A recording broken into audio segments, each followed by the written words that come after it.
ចំពោះអស់លោកដែលនៅសល់មិនទាន់មានប្រសាសន៍នោះឡើយសូមខ្លី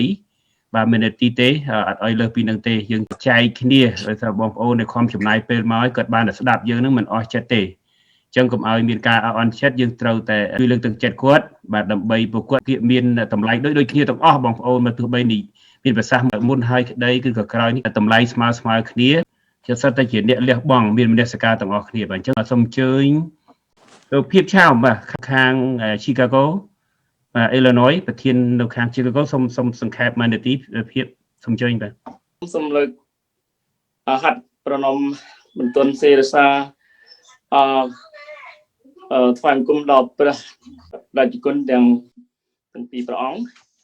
និងសូមគោរពដល់ថ្នាក់ដឹកនាំលោកប្រធានស្ដីទីលោកប្រធានកម្មសខាលោកប្រធាននិងថ្នាក់ដឹកនាំទាំងអស់ដែលមានវត្តមានក្តីឬក៏អត់ក្តីដែលបានមើលពេលក្រោយក្តីបាទដែលខ្ញុំក្នុងនាមជាថ្នាក់ដឹកនាំម្នាក់នៅទីក្រុង Chicago រដ្ឋ Illinois សហរដ្ឋអាមេរិក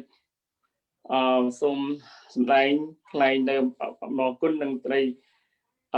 រចំពោះថ្នាក់ដឹកនាំថ្មីលោកម៉ែនបណ្ណា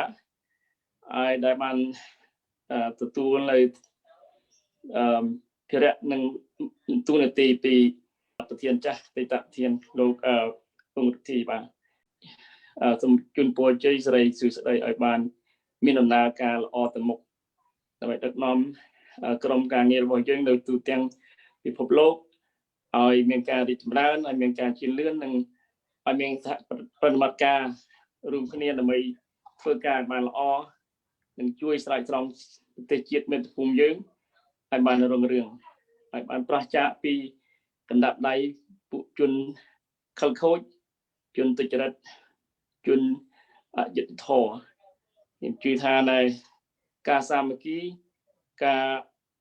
ស្រឡាញ់គ្នារាប់អានគ្នាហើយនឹងតស៊ូនឹងបានជោគជ័យយុត្តិធម៌ត្រូវឈ្នះអយុត្តិធម៌ភាពសុចរិតត្រូវតែឈ្នះភាពទុច្ចរិតសូមអរគុណខ្ញុំជម្រាបគុណភាព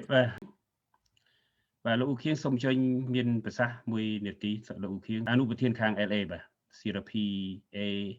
មកពី Los Angeles ជាដំបូងខ្ញុំសូមគោរពលោកប្រធានស្ដីទីសំរងស៊ីនិងលោកអនុប្រធានគណៈបកសង្គ្រោះជាតិទាំងពីរនិងថ្នាក់ដឹកនាំគណៈបកទាំងអស់ដែលមានតួនាទីនឹងចូលរួមក្នុងកម្មវិធីខួប2ឆ្នាំ CNPO ក្នុងនាមខ្ញុំជាអនុប្រធានគណៈបកសង្គ្រោះជាតិ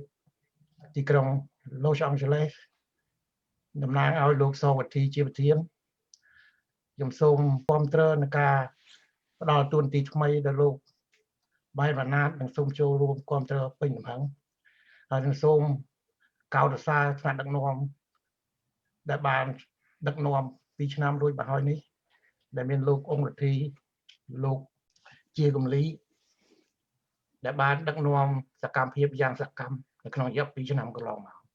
ដែលយើងដឹកនាំបានចលនាធំជាច្រើនដែលធ្វើឲ្យរបបភ្នំពេញមានការភ័យរំភៀបរជួយរហូតដល់ពេលនេះសូម្បីតែអ្នកស្រីមូតវួរដែលជាអនុប្រធានគណៈបកជាស្ត្រីខ្មែរដ៏ស្លូតបូតមួយនឹងមើងម៉ាត់ផុតធ្វើមេភូមិវិវត្តក៏លោកហ៊ុនសែនមិនអនុញ្ញាតឲ្យចូលប្រទេសដែរ